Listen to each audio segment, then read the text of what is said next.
It's a big lie. It's a great big lie. Remember the big lie? They used to talk about President Donald Trump buying into the great big lie. Well, there's a new great big lie, and it's that Joe Biden is totally fine. Joe Biden's always been great.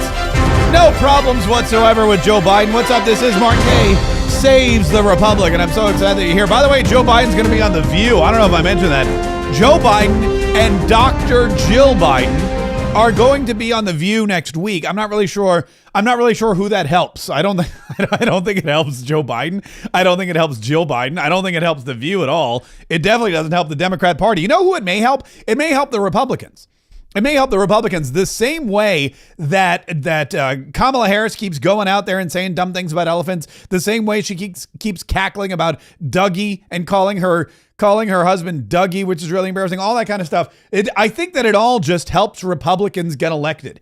And I think that that's one of the reasons why they're kind of what they're doing with Jasmine Crockett, who, by the way, man, is there a bigger... I know why her last name's Crockett. It's Crock of you know what. But Jasmine Crockett, I have not seen somebody so just dishonest.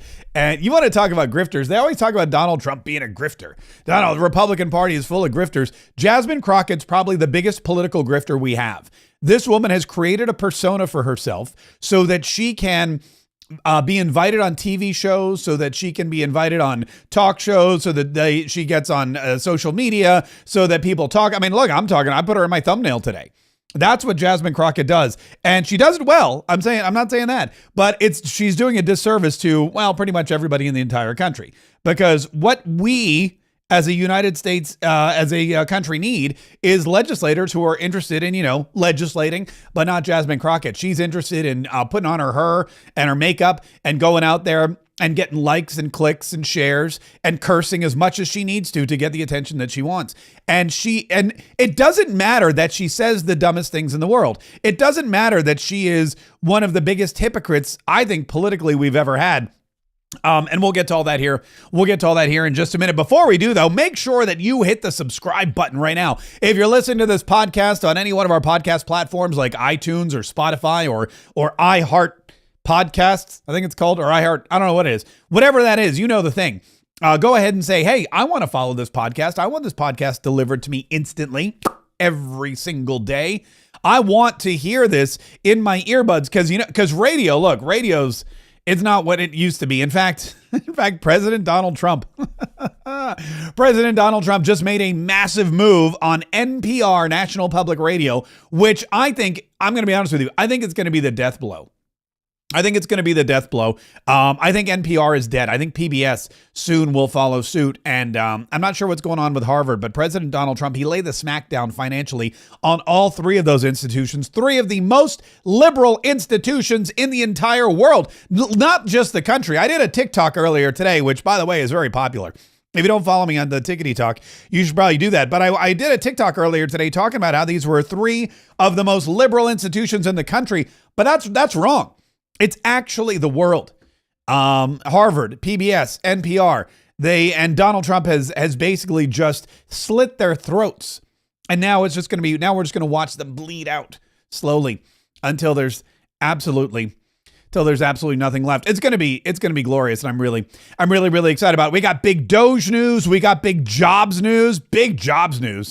In fact, here, I'll just let CNBC tell you about the jobs. Jobs report for April hitting the wires. Non-farm payrolls, a greater 177,000. We're expecting, as Joe pointed out, 133,000. 177,000 would be the second best of the year outside of what's in the rearview mirror. Jobs. I don't know, why do they always talk like that? Jobs. It's one word, jobs. It's just one syllable. It's not jobs. But anyway, but he's very excited. We should all be very excited because there are, a lot of new jobs today. A lot of new jobs in the month of April that were not even forecast. 436,000 increase in the number of people who are employed. So this is an amazing report. The number of people, the labor force participation rate rose. So this is a really strong number. I wanted to mention one other quick thing. About 2 weeks ago, every headline, Wall Street Journal, New York Times, Washington Post, was, the stock market is crashing. And since then, the market has been up, like 2,800 points. Yeah, well, you don't see that by the way, I don't see headlines about that. That was the point. That was the point that Scott Bessent made. Yeah, Scott Bessent made the same point yesterday. That exactly, he made that point. That's a bunch of people. Now they're just all like jibber jabbering over each other, so we can. But it's true. Look, there is a lot of great positive news, and it's amazing how quickly these things turn around. Just last week, everyone was lamenting the big Donald Trump. What was it? It was when was Liberation Day?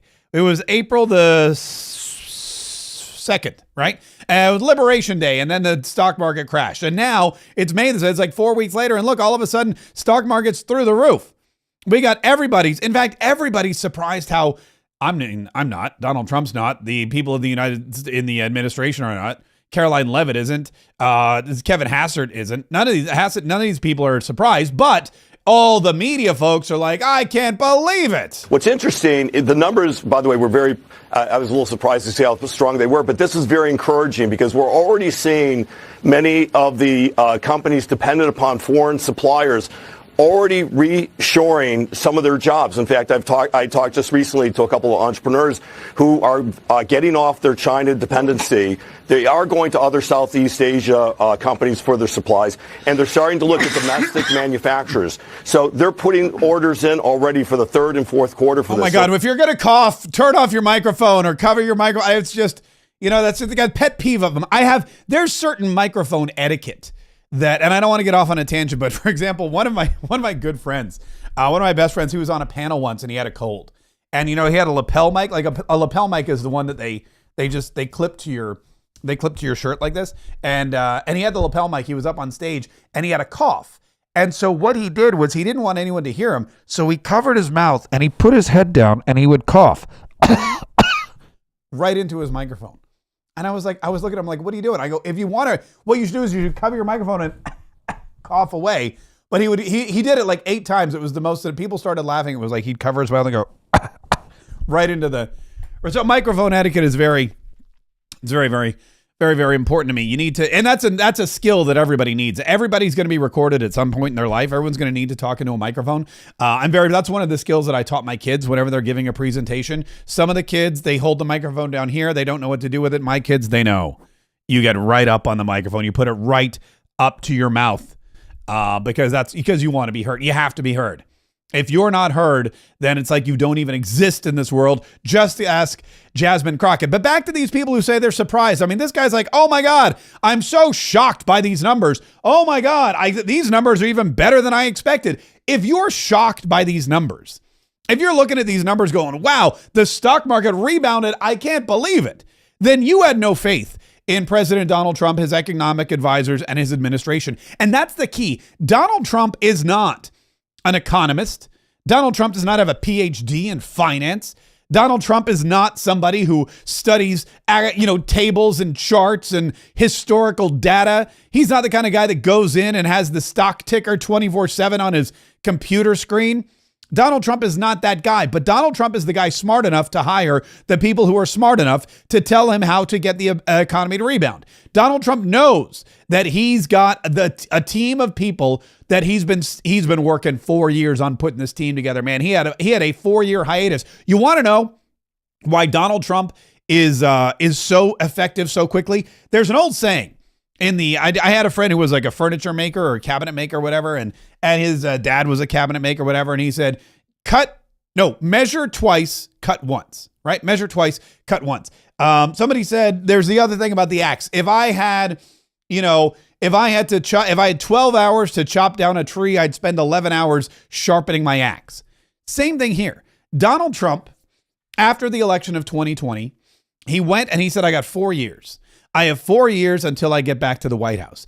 And what did he do for those 4 years? He planned.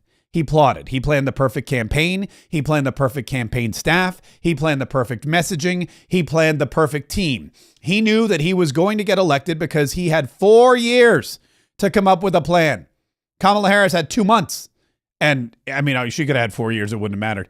But Donald Trump knew. And then he knew, when I get back to the White House, I'm going to have 4 years and that's it. Well, maybe. And I need to get started right away. And in the first 100 days, I need to accomplish more than most presidents do in 8 years. But it's okay because he had 4 years to put together the dream team. And put together the dream team he did. And that is why you have such incredible numbers. That's why the tariffs are working. That's why Scott Bessent's out there and he's wheeling and dealing. That's why you have Howard Lutnick out there wheeling and dealing. That's why you have folks like Christopher Wright, who's bringing back our energy independence. You have Tulsi Gabbard. I mean, all these people that are the military is just through the roof, thanks to Pete Hegseth. J.D. Vance talked about that. J.D. Vance said, look, Pete Hegseth is one of the most effective secretaries of defense we've ever had. You know why? Because people look at Pete Hegseth and go, I want to fight for that guy. Hell, forget it. They look at him and they go, I want to be that guy. And as a result, recruitment is through the roof. And if you have more bodies in the military, you have a stronger military. And if you have a stronger military, you have a stronger country. And if you have a stronger country, people will invest in you. It all ties back to the same thing. On Pete in particular, I think the thing that is most underappreciated about Pete Hegseth and the great job that he's doing is we came in with the military with a serious morale problem. Recruitment and retention goals in most of the major services were way off. Pete has brought a certain esprit de corps. I think the leadership style has inspired a lot of people to join the military. We're now exceeding our recruitment goals. So yes, we've got total faith in Pete. I'm not surprised by any of it. Somebody comes to me and goes, aren't you not just so shocked and amazed at how effective Donald Trump has been in the first 100 days? No. He said he was going to do it. I trusted he was going to do it. He did it. Man, I can't believe border crossings are down 99.9%. Can you believe it? Yes, I can. Because Donald Trump said he was going to do it. That's what I voted for. I 100%. I am not surprised or shocked at all. I wake up and I read the headlines and I watch the news and I go on the X and I see that Doge has cut all this waste and I see that there's waste, fraud, and abuse. And I see Donald Trump wants to shut down the Department of Education. I see all this great stuff and people go, oh my God, I can't believe it. I go, I can. Donald Trump said he was going to do it. You should not be shocked by any of this. And you definitely shouldn't be shocked by the haters. There's a lot of them. Donald Trump is shutting down NPR and PBS. Can you believe it? Yes, I believe it. I voted for it. I wanted it to happen, and it's being fulfilled just like every other promise President Trump has ever made. This tariff thing, this isn't new. This is how little people are paying attention, or how they're paying attention really to the wrong thing.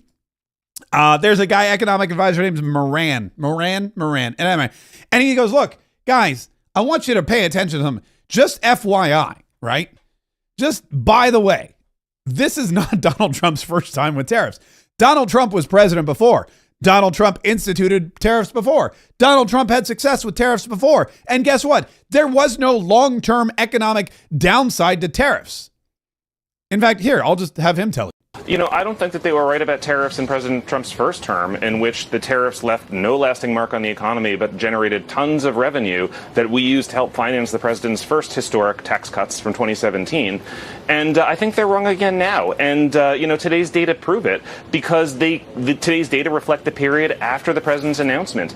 And on top of that, if you look at the GDP data from the first quarter, investment surged 22%. That's not what firms do when they're concerned about the economy. That's not what firms do when they're reducing their output. That's what firms do when they're going to produce more. And that's what the president said, and that's what's happening. And they're not only wrong about tariffs, they're wrong about other things too. So for instance, we've heard lots of complaints that the president starting to enforce border security and make Americans safer by deporting illegal migrants was going to destroy job creation and make labor scarcity. And today's data disprove it. And by the way, it's not just the headline number, it's also the details. We added 11,000 construction jobs. So we've added construction jobs every month in a row during President Trump's term, totally disproving the panic and the panic and doom mongering that these policies would lead to disaster. Doom mongering, I love it. That's way better than fear mongering. Doom mongering.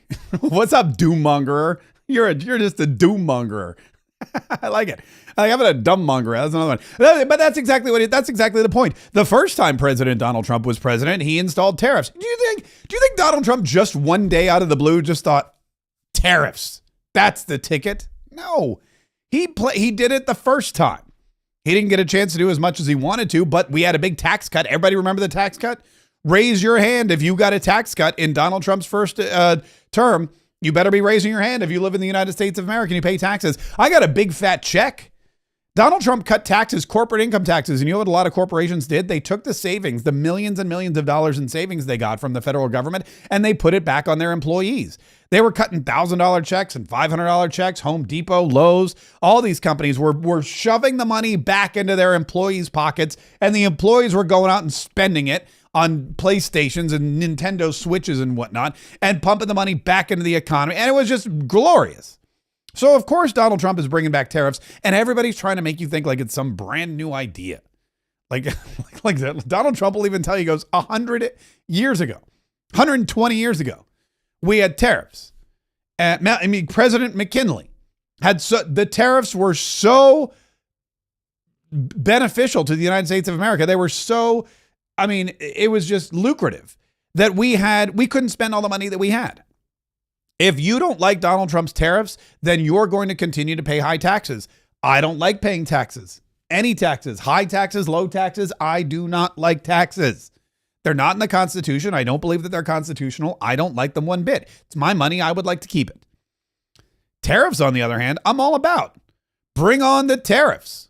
Bring them on. And if you need to incorporate some kind of tax into the consumption, like Neil Bortz would talk about, or the fair tax people would talk about that, do it. Charge me more for the things that I buy, but let me keep all the money that I make. That's the only fair way to tax the United States of America and their citizens equally and fairly. If you give everybody all the money that they make, and I don't want to get off on a fair tax, consumption tax thing here, but if you give everybody all the money that they make and then you say, okay, go out and buy whatever you want, but things are going to cost more, that's a way better way to produce income. And then when you add tariffs on top of that, forget about it. It's like there's no way we're going to lose. Maria Bartiromo talked all about this as well. As President Trump would say, it's going to be the best economy anybody has ever seen. Look, we got a market that is reflecting that, and he's just done a huge deal with Ukraine, establishing this U.S.-Ukraine Reconstruction Investment Fund. What are we waiting on? We are waiting on India. We are waiting on South Korea. We are waiting on Japan. We could see trade deals there. And, of course, we are waiting on next week with the European Union coming up with its own proposals. No doubt that is going to include a proposal to lower tariffs between the U.S. and Europe. And then we'll see what happens with China. That's the biggie. Already, they're quietly exempting U.S. Goods from tariffs in China. So that's a positive. And that is why we've got this market rally underway. Oh, by the way, do you remember when Donald Trump said, I'm on the phone with China every day? And then some reporter said, we talked to China and they said you're lying. And Donald Trump was like, they're lying to you. Why would you believe the communist Chinese over President Donald Trump? Unless you're a left-wing lunatic liberal reporter, I get it. But Donald Trump says, I'm talking to China every single day. And then China says, oh, no, we know, talk Trump. And then the reporter comes back and says, China just said you're lying, sir. It's China. Of course, they're a dictatorship. They're a communist dictatorship. They don't have a free press. They don't have freedom of any. They don't have freedom of speech, religion. There's none of that. You're talking about a dictatorial regime that rules with an iron fist. That's like saying Kim Jong-un lied, sir, and said that you haven't talked to him in the past year and a half. You can't believe these tyrannical dictators. Donald Trump is wheeling and dealing, and he's talking to all these people. And we know that Donald Trump is talking to China because they are reaching out to the White House now. They understand that they are going to lose in this battle because I don't care what anybody says. They're going to say, oh, you know what? We're addicted to Chinese goods. Yeah, well, you know what the Chinese are addicted to? Selling those goods to us. And if we don't buy them, ain't nobody else buying them. No other country has the population we have. There's China with like billions of people. Well, I guess India now surpassed them. There's India with billions of people. There's China with billions of people. And then there's the United States of America with hundreds of millions. And if you have billions of people making products and hundreds of millions of people not buying them, there's nowhere else to go. Of course, China's coming to the table, and that's exactly what's happening. Look, this is hurting the Chinese economy. People forget that the factories where all these shoes and shirts and clothing and all that stuff that comes from China, those are all Chinese jobs. When they say that the containers, that the factories are not going to be sending things to America, that means they're out of a job. This is hurting the Chinese economy badly. I think there's two questions. Can we reach some sort of short-term accommodation with them?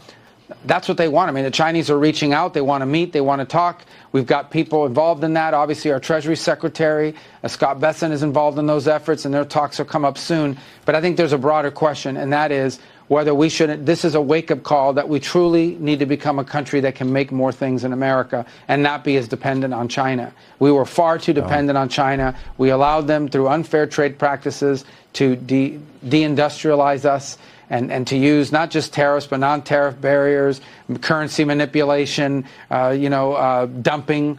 We've allowed them to use all of those things. Intellectual property theft.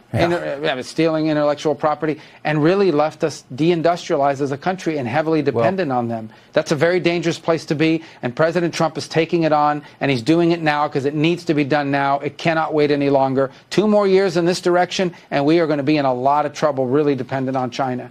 So I do think there's this broader question about how much we should buy from them at all. That is Secretary of State and temporary National Security Advisor Marco Rubio discussing exactly what, which, by the way, Marco Rubio, I mean, that guy's just, I don't know if he gets I don't know if he gets more money every single time he gets a new job, but Marco Rubio started as Secretary of State. Then when they were getting rid of USAID, Doge said, hey, Marco Rubio, we're going to put this under the State Department. So he became in charge of USAID. Then they said, all right, we're going to get rid of Mike Waltz and we're going to move him to the UN, which by the way, I know a lot of people are saying Mike Waltz was going to get fired. Mike Waltz is out. Mike Waltz, the president, this, that, the other. They're trying to find some soft landing space for him, so they're moving him to the UN. Okay, that's fine. But J.D. Vance had a very interesting take on that, that it's actually a promotion of sorts. Why was Mike Waltz let go? So it wasn't let go. He is being made ambassador to the United Nations, which, of course, is a Senate-confirmed position. I think you can make a good argument that it's a promotion. But we brought Mike on to do some serious reforms of the National Security Council. He has done that. I like Mike. I think he's a great guy. He's got the trust of both me and the president. But we also thought that he'd make a better UN ambassador as we get beyond this stage of the reforms that we've made to the National Security Council. You saw the president announce that Marco Rubio is going to step in as interim leader of the National Security Council. So I think the media wants to frame this as a firing. Donald Trump has fired a lot of people. He doesn't give them Senate-confirmed appointments afterwards. What he thinks is that Mike Waltz is going to better serve the administration, most importantly, the American people in that role, and I happen to agree with him. Okay, so anyway, that was an aside, but that's where Mike Waltz is headed. He's headed to the UN. He's headed to New York City to be the UN ambassador. Personally, I would rather be fired, but that's just me. I got to go where? The UN? Oh, no. Anything but that. Can you just fire me, please? Where was I? Oh, yeah. But Marco Rubio, he gets all the jobs. So now he's NSA and he's Secretary of State, and he's doing a bang-up job on all of them. But China is coming to the table. China is reaching out. China understands how these things work, and so does President Donald Trump. You know who doesn't understand anything? Jasmine Crockett. Jasmine Crockett, this woman, she don't know. I don't even know what she knows, but she don't know a lot. She didn't know that Joe Biden was cognitively declined. She did not know that Joe Biden did not have the mental acuity necessary to execute the office of President of the United States.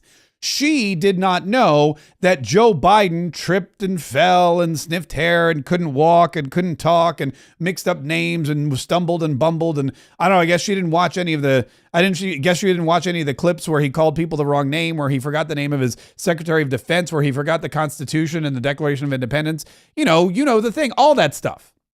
We could go over it over and over and again, but she didn't know any of that. And now she's out there pushing the big lie about Joe Biden, and that is that guy was perfectly fine. Listen, I'm gonna tell you this. People tried to talk about the mental acuity of Joe Biden, and as someone who was able to interact with him, I never questioned his mental acuity. You never questioned his mental acuity? And we're supposed to believe that you're a responsible adult? You are an elected member of Congress. You represent the people of Dallas, Texas. And you're saying you look at Joe Biden and you never, ever, ever questioned his mental acuity? Even James Clyburn. I mean, look, James Clyburn, I get it. He's known with Joe Biden forever. James Clyburn's out there telling the big lie. By the way, Clyburn saying he had no idea Joe Biden was in decline and wasn't in a position to know whether he was in decline, his biggest supporter in Congress? So I was not around Joe Biden enough to tell you anything about his decline. I talked to him on the phone a lot. I saw him at events a lot. I saw no more in his declination than I've seen in anybody else's. People all age differently. Lord have mercy. The scandal deepens. Yeah, the scandal deepens. And they're trying to get all these Democrats to jump on. And the Democrats that are most in the forefront are AOC and Bernie Sanders and Jasmine Crockett. So they asked Jasmine Crockett, and she jumps on too with the big lie. Listen, I'm going to tell you this. People tried to talk about the mental acuity of Joe Biden. And as someone who was able to interact with him, I never questioned his mental acuity. I mean, then I question yours. If you never question Joe Biden's mental acuity, then I have no choice but to question your mental acuity. I mean, I question her mental acuity all the time. Listen, she was hanging out in this is so funny. She was hanging out in what's his name's office, Jamie Raskin. And they were talking about the Constitution. They were talking about the Republicans. They were talking about how they're going to add amendments or something. She got it all on Instagram. And we're just getting started, though, because we're going to now pin them down on everything. We're going to have amendments on everything to see where they really stand on the Constitution. Yeah. So you just heard it directly from Jamie Raskin. He is trying to teach these people some constitutional law, y'all. They ain't trying to listen. They act like it's only one amendment in the Constitution, the second, and they read that one wrong. Listen, if you care about this country, if you care about the Constitution, if you care about anything, then you will go and tell somebody what we have just educated you on. Now, what did they educate us on? The Constitution? How well do they actually know the Constitution? Does Jasmine Crockett know what the Constitution says? Does she know what laws there are actually in this country? Let me play you this clip from just a few weeks ago. You may remember this one. Let me pull it up here so you can see it. Hang on. And there we go. All right. Here, watch this. It is not a criminal violation to enter the country illegally. It's not a criminal. It's a crime. It's not a crime, which is why they're so frustrated, because they really want our local law enforcement to go out and round up people when they could be looking out for the murderers and the sexual abusers as well as the robbers. They want them to go and round people up on civil accusations. Okay, so she's saying it's not a crime. It's not illegal to come into the country illegally. I think that was her exact phrasing. It's not a criminal violation to enter the country illegally. Okay, it's not a criminal violation to enter the country illegally.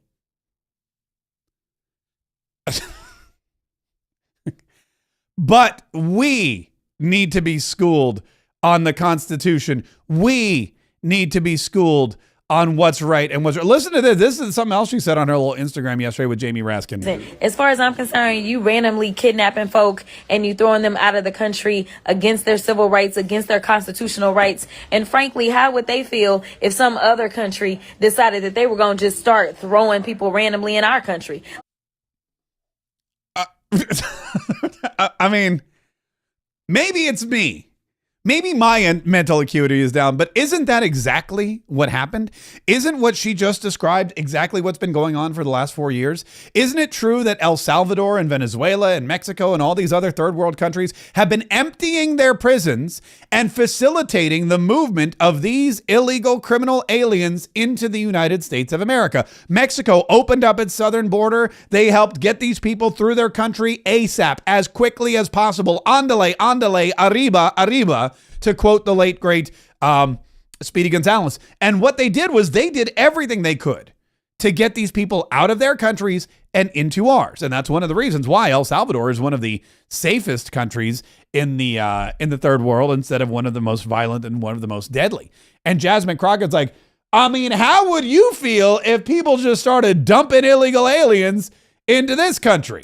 As far as I'm concerned, you randomly kidnapping folk and you throwing them out of the country against their civil rights, against their constitutional rights. And frankly, how would they feel if some other country decided that they were going to just start throwing people randomly in our country? Like that is absolutely insane. So yes, all I got to say is y'all need to get these fools out of here. But But y'all, that's the Democrat. That's the future of the Democrat Party. That's the person. I want you to just be clear on this. That's the person that Kamala Harris admires.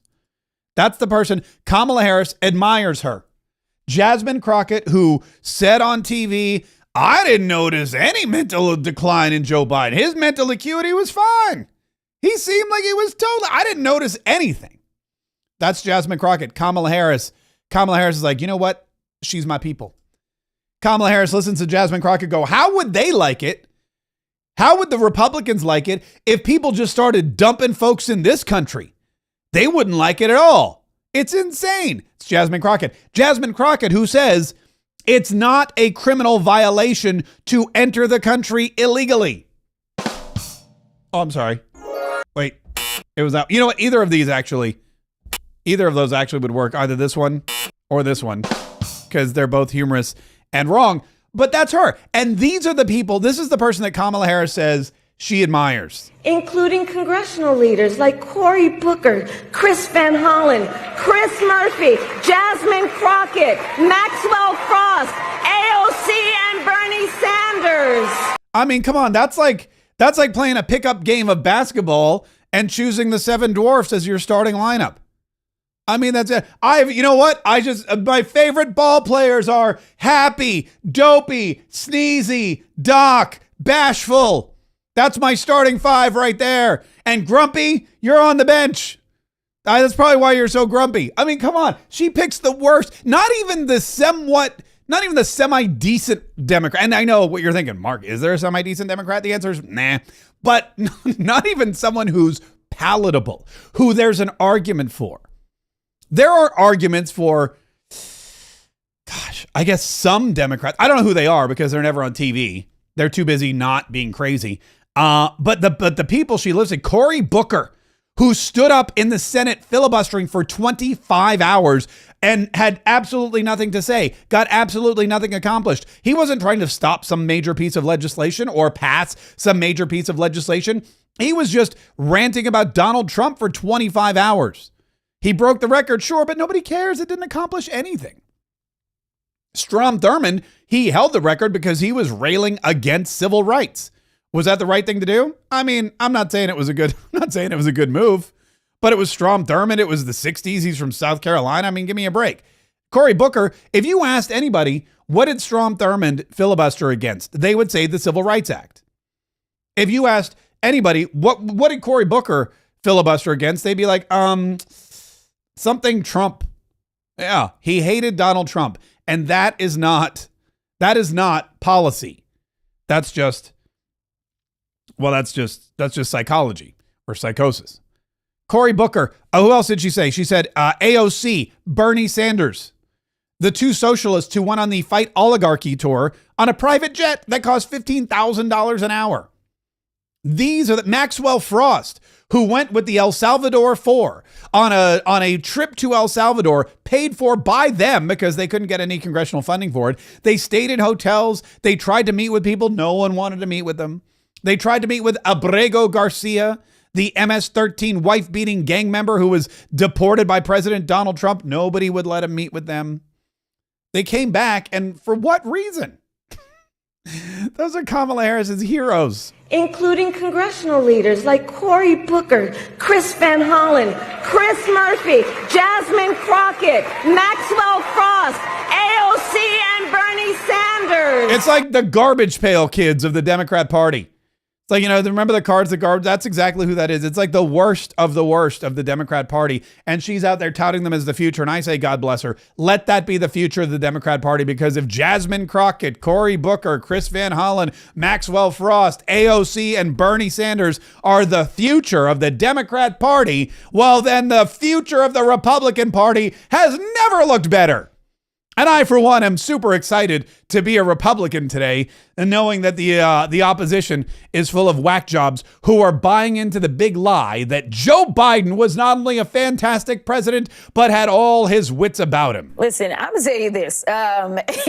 People tried to talk about the mental acuity of Joe Biden. And as someone who was able to interact with him, I never questioned his mental acuity. He'll be on The View next week, as we said, with Dr. Jill Biden, and we'll all be able to question his mental acuity then.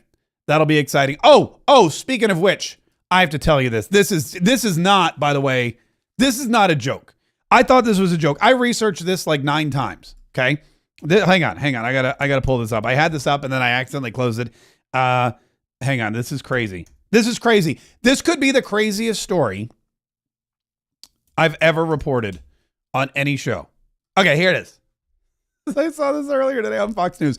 Do you remember how 60 Minutes, CBS's 60 Minutes, edited deceptively the Kamala Harris interview? And the deceptive editing of the Kamala Harris interview, where they took one of her dumb answers and they took, okay, she had a really stupid, horrible, awful answer to a question that was going to make her look just terrible.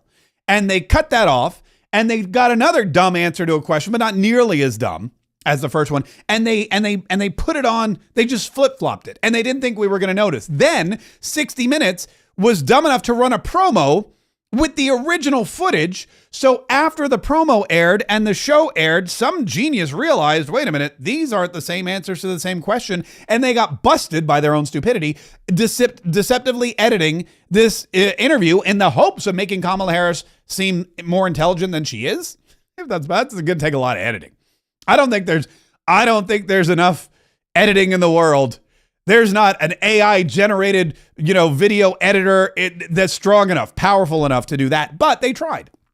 It ended up with Donald Trump suing 60 Minutes. And it ended up with the long time, I mean, we're talking like decades old executive producer of 60 Minutes quitting because Paramount started to drop the hammer on 60 Minutes. Nobody trusted them. There's now a civil war brewing in CBS News between 60 Minutes and Paramount. It could cause Paramount to settle with Donald Trump for millions and millions of dollars. And get this, that segment has been nominated for an Emmy Award. I mean, come on. Come on, Academy of Television Arts and Sciences. Tell me you're corrupt without telling me you're corrupt. Tell me you're just a spokesperson for the left-wing lunatic fringe of the Democrat Party without telling me you're a spokesperson for the left-wing lunatic fringe of the Democrat Party. The 60 Minutes Kamala Harris interview at the center of Trump's CBS lawsuit receives an Emmy nomination for, I kid you not. Okay, this is the outstanding edited interview. Like, I mean, they're trolling here. This is what they're trolling. They're going to win, by the way. They're going to win this award. The Academy of Arts and Sciences, or the Television Academy of Arts and Sciences, the news media, the left-wing lunatics, they don't care about their credibility anymore. They care about beating President Donald Trump. They don't care about credibility anymore. They just care about making Donald Trump look bad. They are taking every ounce of journalistic integrity that they may have had. They are putting it in the toilet. They're pooping on it. Then they're flushing it. That's exactly what they're doing with this. They've nominated the deceptively edited interview at the center of Donald Trump's multi-million-dollar lawsuit against 60 Minutes. They've nominated that for outstanding edited interview. I mean, I can't even access this article, but I don't even have to, because I know I mean, it's just so like, you couldn't even write that. I'm a fairly creative guy. I've written a lot of stuff. I've written a lot of scripts and jokes and books. I got a book right here that I wrote. Look, I wrote this book. It's great. Lots of people love it. We're going to revamp it, by the way, and resell it because it's a little dated now that the election's over. I want to make sure that it's more up to date. But I write a lot of stuff. I couldn't write this if I tried. And luckily I don't have to, because it's truth is stranger than fiction. Let's see if here it is. Yeah, Emmy. This is okay. Let me read the Daily Beast. The Daily Beast has got it. They're basically saying Emmys troll Trump with best editing nom. Oh, they want me to subscribe. Everyone wants me to subscribe to their stuff. Everybody's got a paywall. How about the AP? 60 Minutes report that prompted Trump lawsuit is nominated for an Emmy Award. It got 60 Minutes sued by the man who became president of the United States. Now it's up for a major award for precisely the same aspect of it that so enraged Donald Trump. Last fall's 60 Minutes story on Kamala Harris, the subject of Trump's multi-billion dollar lawsuit against CBS, was nominated for an Emmy Thursday for Outstanding Edited Interview. Trump in his lawsuit complained that the interview was deceptively edited to make his Democratic election opponent look good. The annual news and documentary Emmys will be awarded in late June. 60 Minutes is competing against interviews with singer Celine Dion, U.S. Supreme Court Justice Ketanji Brown Jackson, Pope Francis, and WNBA star Brittany Griner. Wow, what an eclectic group that is, huh? They're going to win. This, by the way, it's a foregone conclusion. The fact that they nominated this interview shows that first of all, it wasn't even that great an interview. The editing was horrible, and they got busted for deceptively editing. They're going to win. As long as Donald Trump is president of the United States of America, they are going to win this award. Mark my words. Check back with me in June, and I will read for you all the award winners. 60 Minutes will be right there on the top of the list. Listen, I got a super chat here. I want to shout out real quick the Truth Seekers of Norway. It's Friday, and on Friday, listen, if you ever wanted to super chat, Friday's a great day because it's payday. If you're getting paid today, take a couple bucks, send me your message. I'm going to read whatever it is you write in your super chat. We're going to read on the podcast today. You can go to YouTube. Jesus bless you all, says the Truth Seekers of Norway. Here is truth. Nothing can travel in a vacuum, not even sound. There is nothing to push off from. This alone proves that space is fake. Earth is flat. Save the Republic. That is the Truth Seekers of Norway. Thank you so much for that super chat. I appreciate it. And we look for, and I hope you have a fantastic weekend. Listen, like I said, whatever you want to put in the super chat, drop a super chat. It's Super Chat Friday. If you're on Facebook, it'd be a great day to drop some stars. And look, we got a Rumble rant. We got a Rumble rant from my VA lady, Mark MKSTR is super close to 50,000 followers on Rumble. I didn't even know that. If you don't follow Mark's Rumble, you love Jasmine Crockett. that's a girl. That's a troll. That's a troll from my VA, my VA lady. If you don't love Mark K Saves the Republic, it means you love Jasmine Crockett. I wish I could move that over some, but I can't. Oh, there we go. Anyway, it doesn't matter. Thank you so much for the generosity. We have plenty of time left for you to get your super chats in, and we'll read some more. We'll read some more at the close of the show today. Listen, there's so much. Donald Trump yesterday, by the way, he's a busy guy. Donald Trump yesterday, he had the National Prayer Breakfast. He was promoting Mike Waltz to UN ambassador, and then he went to Alabama. He went to Bama, and he gave the commencement speech, which I want to share with you here in just a minute, because there was a lot of stuff in it that was riveting, and I think not just riveting, but also very poignant. Donald Trump, when he gives an inspirational speech to young people, it's a great speech. And there was something very special and unique about yesterday's audience too, which I want to share with you. But first, let's talk a little bit about NPR and PBS getting defunded, shall we? Donald Trump, yesterday, late last night, signed an executive order demanding that the Corporation for Public Broadcasting immediately pull any and all funds that they are diverting to NPR, aka National Public Radio, and PBS, the public broadcasting system. Why? Well, because they're government-funded propaganda arms. And we, the taxpayers, do not want our money going to propaganda, especially the kind of propaganda and especially the kind of woke crap that PBS has been publishing, that NPR has been coming up with for a very, very, very, very long time. I went through a couple of them. I'll go through them again here in just a minute. But Brandon Gill, who is Dinesh D'Souza's son-in-law and one of the newest members of Congress, you may remember him because he ripped to shreds the CEO of NPR, Catherine what's-her-name. And he was interviewed about what's going on with NPR. And here it is right here. President Trump orders end to federal funding for NPR and PBS. By the way, that's the NPR headline, which I think is amazing. Donald Trump's office, the Rapid Response 47 office, retweeted the NPR post about NPR being defunded, which I love. I personally love that. And I'm going to go through some of the things here. Here it is right here. We're going to start here and we're going to roll through because there's so many of them. PBS produced a documentary making the case for reparations. NPR disparagingly referred to pro-life Americans at the March for Life as anti-abortion rights activists. NPR management asked its editors to avoid the term, quote, biological sex when discussing transgender issues. It's a weird one.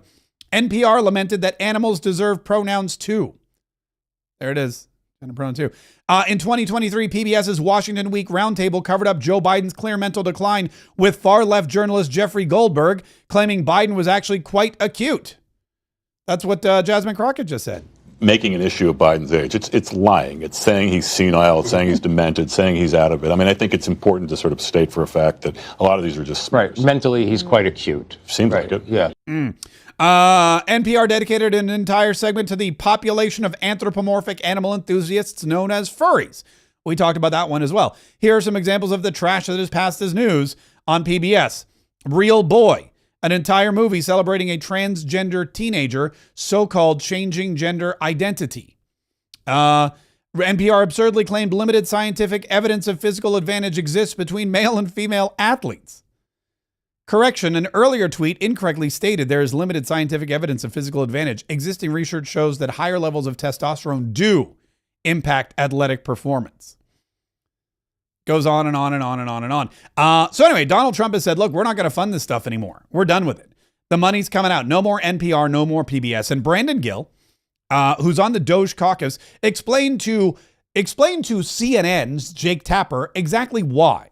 I'm a member of the Doge Subcommittee of Oversight. We were tasked with finding waste, fraud, and abuse in the federal government and highlighting it. And one of those that we found, which Republicans and conservatives have talked about for decades, is state-sponsored media in the United States. China and North Korea have state-sponsored media. The United States does not need state-sponsored media. Listen, if Fox News or any other conservative news organization came to me and asked for taxpayer money, I would tell them no. And I certainly don't think we should be funding left-wing propaganda outlets like NPR or PBS. I had a hearing just a couple weeks ago where I got to question the head of NPR and ask her about some of the wild, outrageous things that she had been posting on the internet for the whole world to see, and she had no answer for that. The American people are sick of funding institutions who promote values that they find repugnant, and that's what we're doing with NPR and PBS. And that's what we are hopefully soon, via a rescission bill, going to pull those funds back. Okay, now this is exciting because Jake Tapper is torn here. Jake Tapper doesn't like President Donald Trump doing anything that seems like it's anti-free speech or, pulling away money from his left-wing, I guess you would say, allies. But at the same time, CNN is competition. CNN is competition for these kinds of outlets, and PBS does not necessarily, they're soaking up space that CNN could easily get. Also, in addition to the government funding and the taxpayer dollars that they've been getting, they also get a lot of money from advertisers. Fun fact, PBS and NPR sell advertising. CNN sells advertising, but they don't get government funding. PBS and NPR not only get government funding, but they get to hold telethons and beg for donations, and they get to get donations and free money from the people that watch their shows. They are government funded, they are viewer funded, and then they sell advertising, so they're advertiser funded. CNN doesn't get to get government funds or beg their viewers for money. They are not a charitable organization. They are a corporation. So CNN and Fox News and MSNBC and all these other places, they have to rely on advertising. They have to create content that they can use to build up an audience so that they can sell advertising from various different organizations to that audience. That's their job. That's the job of any broadcast company. NPR doesn't do that. If they sell advertising, that's bonus money. If they don't sell advertising, oh, well, they're still getting donations and government-funded grants. Now, they're not getting government-funded grants anymore. So they're going to either have to A, sell more advertising, B, beg for more money, or C, figure out something else to do. And I think I know which one they're going to do, because their content is not the type of quality or the quantity that is going to get them any more advertising dollars. If you work for NPR, if you work for PBS, it's a sad, sad day. But if you work for NPR, you work for PBS, probably every day is a little bit sad. Probably a little bit sad every day. The Doge, speaking of which, invited Jesse Waters into their headquarters for a meeting, and they talked about all the doji things that they've been doing. Elon Musk was there, and they talked about all the weight, not just NPR. Look, the Doge caucus, in fact, I have to send you this. My good buddy, Congressman Aaron Bean. Okay, so I'm going to go a little inside baseball here. Everybody knows about Tim Burchett. We talk about Tim Burchett on the show all the time. I play Tim Burchett's videos all the time. Tim Burchett, to me, does what I think every congressperson should do. Tim Burchett, at the end of the day, and it's very simple. Tim Burchett, at the end of the day, at the end of the workday, what does Tim Burchett do? He pulls out his phone. He walks out of the Capitol building, and he says, "Hey, everybody, here's what happened today in Congress." And he does it in his folksy, Tennessee Tim Burchett kind of, Representative Sling Blade way. And I've been, forever, I've been telling Congressman Bean, I'm like, dude, Congressman Dude is what I call him. I go, dude, you would kill at this. You're energetic. You're funny. You got that. Everybody likes to hear you talk. You somewhat goofy at times. Pull out your phone and just do a video. Just do it. And he's like, Mark Kaye, I know I got to do it. I understand, blah, blah. And I tell him, I go, Tim Burchett does it every day. Do you know how many people know Tim Burchett? Everybody knows Tim Burchett. Do you know how many people appreciate that Tim Burchett tells them what's going on in Congress? Everybody appreciates Tim Burchett appreciates Tim Burchett letting everybody know what's going on in Congress. It's simple. It's effective. And it's important.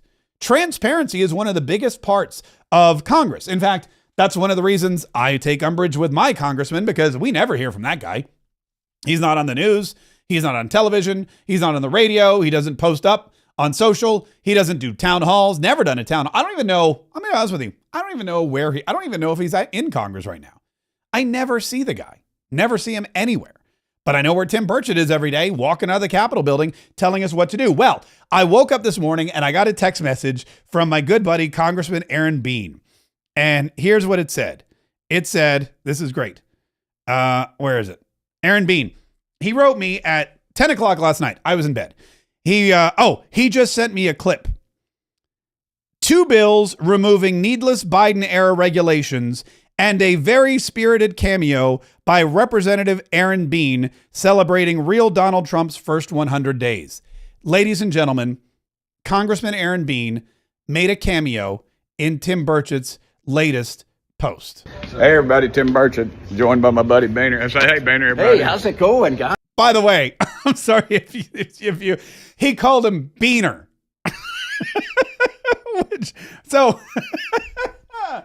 So I call him Aaron Bean. People call him Congressman. Tim Burchett calls Congressman Aaron Bean Beaner. I'm sorry. Here, let me play the rest of it for you. Here you go. Hey, everybody, Tim Burchett, joined by my buddy Boehner. I say, hey, Boehner, everybody. Hey, how's it going, guys? Good to see you. Love Tim. Yeah, well, I'm lovable. He's trying to talk me into. I'm sorry. It's just I have to watch it again from the beginning. Hey, everybody, Tim Burchett, joined by my buddy Boehner. I say, hey, Boehner, everybody. Hey, how's it going, guys? Good to see you. Love Tim. Yeah, well, I'm lovable. He's trying to talk me into doing some what is it? Trivia. Trivia, yeah, all trivia. Right. That's One exactly night I might right. do it. I don't know. Hey, let me tell your folks what you're doing. We're celebrating 100 days of Donald Trump, and there's just so many things to list of all the good things. That's what Tim did on the floor. We both did it right now, but President Trump just getting started. See you, Boehner. Good seeing you, brother. Glad we're. See you, Beaner. This is the kind of Congress that I can get behind. This is the kind of Congress I would like to have moving forward. I don't want the people going in there to trade stocks. I don't want the people going in there to try to get insider information so that they can buy Raytheon the day that Ukraine gets invaded. I don't want any of that. I don't want the people who are going to go in there forever, who think that they're self-important, who think that they're more important than they are, who are making backroom deals, who aren't voting the way the Constitution says to vote, who aren't voting the way their constituents say to vote. I want real people who call each other Beaner and just want to go out and play trivia on a Friday night. Beer and trivia. That's what real people do. And if Tim Burchett and Congressman Beaner are going to do that, that's the kind of Congress I vote for. Tim did on the floor. We both did it right now, but President Trump just getting started. See you, Boehner. Good seeing you, brother. Glad we're friends. 2 bills on the floor tonight. They're basically undoing a bunch of these mandates that were put in under under Biden, and we're moving them out, making trucks zero emission, which is just not reasonable, and trying to just drive everybody to internal combustion, fuel everything. We can't. There's not enough batteries, and they create their own environmental problems in themselves. So we're removing that. Another one was. By the way, just so you know, what he's doing here is he's reading. He's not making anything up. It's not from memory. He's like, guys, all right, you want to know what we did today? Here, stupid truck bill. But we just voted that we voted the stupid truck bill out. That's the first thing that was on the agenda. Let me see what's next. And that he's not hiding a thing. He's line iteming everything that they did in Congress and why they did it. And I don't know why every congressperson doesn't do this. I don't know why every congressperson doesn't pick up their phone and go, hey, just so you know, here's what I did today. Doge asked every government employee to basically do this, or you're fired. Tim Burchett's literally doing it because he knows it's the right thing to do. It's low NOx regulations, so that's nitrous oxide, I believe. It repeals California's nitrogen oxide engine emission standards, which create massive regulations for heavy-duty on-road vehicles. Again, we're driving everybody out of business, and for just a select few businesses. And it's really dirty pools. Like I told you about those lobbyists, how they operate on this stuff. They come up here and they say, oh, it's environmental. And the reality is they're being hired by a group overseas that manufactures something that they want to sell. And this is the case here. So anyway, thank y'all for sending me here. We passed both those bills to remove those regulations. There you go. Pass the bills, remove the regulations. That's what I'm all about. Those are the only bills, by the way. And I've said this firmly. I've said this over time and time again. When I'm a congressman, I will vote, and it's going to happen now. It's an inevitability. I've already decided. When I'm a congressman, I will say the following. Okay, no, over and over and over again. Do you want to vote for more spending? No. Do you want to vote for more regulation? No. The only time I would vote yes is if it's to get rid of spending. Do you want to cut this spending? Yes. Do you want to cut this regulation? Yes. Do you want to go play trivia with Tim Burchett and Boehner? Yes. Hell yes. I do. That's what I would do. I would vote no on the bad bills. I would vote yes on the good bills. And then I would go out and celebrate. Oh, then I would do a video letting everybody know. I would be like, hey guys, listen, I just walked out of the Capitol with my buddy Burchett, my buddy Boehner, and we're about to go get some beers and play some trivia. But let me tell you what we did today. We voted no on the bad bills and yes on the good bills. I mean, it's that simple. It's the easiest job in the country. Congressman is not a hard job. These people just make it difficult, but it's not. Bad bill? No. Good bill? Yes. Trivia? Okay. That's it.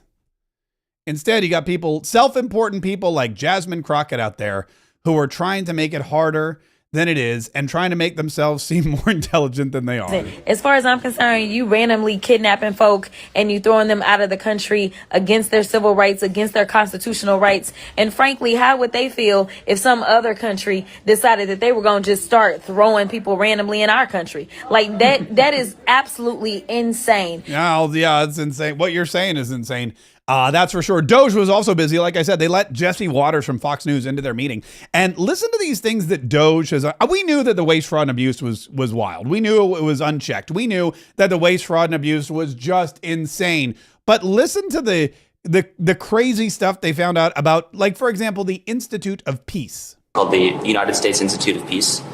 It's definitely the agency we had the most fight at. We actually went into the agency and found that they had loaded guns inside of their headquarters. Institute for Peace. I mean, any given company, any given organizational name is going to be kind of be the opposite of the title. Right. Yeah. Yeah, and so it was by far the least peaceful agency that we've worked with, ironically. Of course. Additionally, we found that they were spending money on things like private jets, and they even had a $130,000 contract with a former member of the Taliban. This is real. We don't encounter that at most agencies. Yeah. What was the money going to the Taliban for? So it was a contractor. They received $130,000 for generic services. And to Elon's point, there was not actually a clear description of what the contractor services were for. They're first of all locked and loaded. They got guns. The Institute of Peace has guns, loaded guns inside their building, and they're giving $130,000 to the Taliban for vaguely undescribed services. Just services. What kind of services do you need from the Taliban? You know, just Taliban stuff. Just Taliban just services. Okay, so you guys have loaded guns at the Institute of Peace, and you're giving $130,000 to the Taliban, and you're not going to tell us what for? Nah, it's just stuff. And the guns are, we're the Second Amendment and all that. Now, all of a sudden, the Institute of Peace loves the Second Amendment when the Democrats usually hate it. The Treasury, listen to how the Treasury would pay people. This is insanity. A lot of great work at the Treasury this week. One of the crazy things with regards to the Treasury is that when a payment is made, and the computers at the Treasury actually pay about $5 trillion per year, like crazy amounts, there was formerly not a budget code on there. So if a payment was made, you didn't know actually what it was for. It could have been for anything. Yeah. There was a $4 billion COVID fund in the Department of Education, and there was no receipts required, so people could just draw down on it. And when people looked into it, this wasn't us, this was before us, they found that money was being used to rent out Caesar's Palace for parties, rent out stadiums, etc. And so the one change that DOJ made with the Department of Education is we had the simple requirement that if you draw down money, you must first upload a receipt. That was the only change that was made. You must upload your receipt. And upon doing so, yes, nobody drew down any money anymore. Yes, but we didn't say that we'd check the receipt. You could send a fake receipt. You could send a picture of your dog. Anything. But as soon as we asked for anything at all, suddenly the requests were like, oh, we don't need it anymore. Huh, that's interesting. They were renting Caesar's Palace. Yes, they were like basically partying on the taxpayer money. Stadiums. Yes. Leasing stadiums. For what? For parties, basically. For parties? Yes. That's a big party. It's a big party. You'd think if you were stealing, you'd start small. They do start small. But then what happens is over the years, so generally the fraud starts out small and they try to hide it. But then year after year, if nobody stops the fraud, it gets more and more brazen. And every year it gets bigger until they're literally renting out stadiums. What's that, $1 million to rent out a stadium? Fraud in flagrante delicto, okay? Yeah, this is what's been going on. This is what DOJ is stopping. This is what Donald Trump is stopping. And that's what the Democrats don't want stopped. They want to be able to use your tax dollar money to rent out Caesar's Palace. They want to be able to use your tax dollar money to throw massive parties and raves in the Coliseum or whatever it is. They want to be able to use your tax dollar money for whatever it is they want without any kind of traceable receipt necessary. No receipts. You don't need a single receipt. No receipts necessary. And now all of a sudden that they're saying you need to upload a receipt if you want to draw down money, the money stopped. There's no more parties at Caesar's Palace. There's no more renting out of the Coliseums. There's no more partying. There's no more waste. There's no more fraud. There's no more abuse. I mean, I'm sure there's some, but they're working diligently on getting rid of it.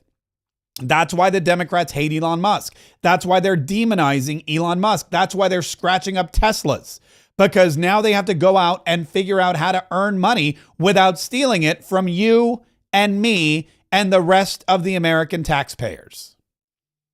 It sucks to have to work, doesn't it?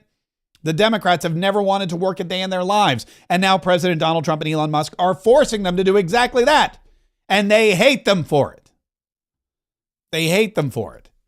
There's way better ways, by the way, to make money than to steal it from taxpayers. There's way better ways to protect your financial future than to steal it from taxpayers. Oh, that reminds me. Great segue, Mark Kaye. The Colonial Metals Group is the sponsor of today's broadcast. And if you do not yet have your free gold guide from Colonial Metals Group, take some time today, tomorrow, sometime over the weekend, because this website's not going anywhere. It's freegoldguide.com/KAYE. Fill out your name, your information.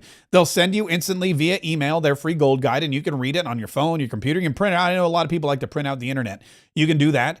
And inside the free gold guide, you're going to learn how to protect and grow your retirement savings with a gold IRA, why precious metals offer a strong defense against de-dollarization and inflation, how simple it is to safeguard your retirement tax-free and penalty-free, and how to use an IRS loophole to protect your financial future right now.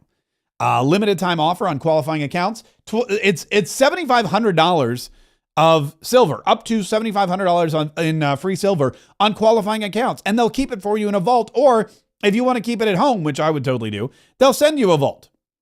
They'll send you a little secured vault and they'll be like, here you go. Here's a safe. You can go keep your silver on your person. You can walk around with it. You can pretend you're a pirate or whatever you want to do.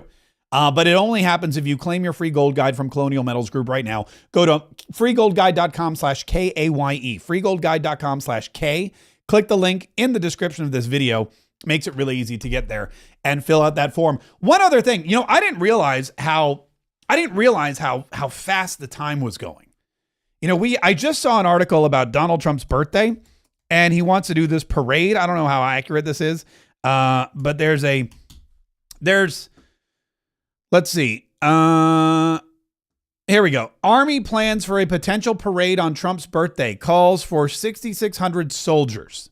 This is from the AP, so again, take it with a grain of salt. But Donald Trump's, his birthday is, of course, Flag Day, which is June 14th. And it's a Saturday this year.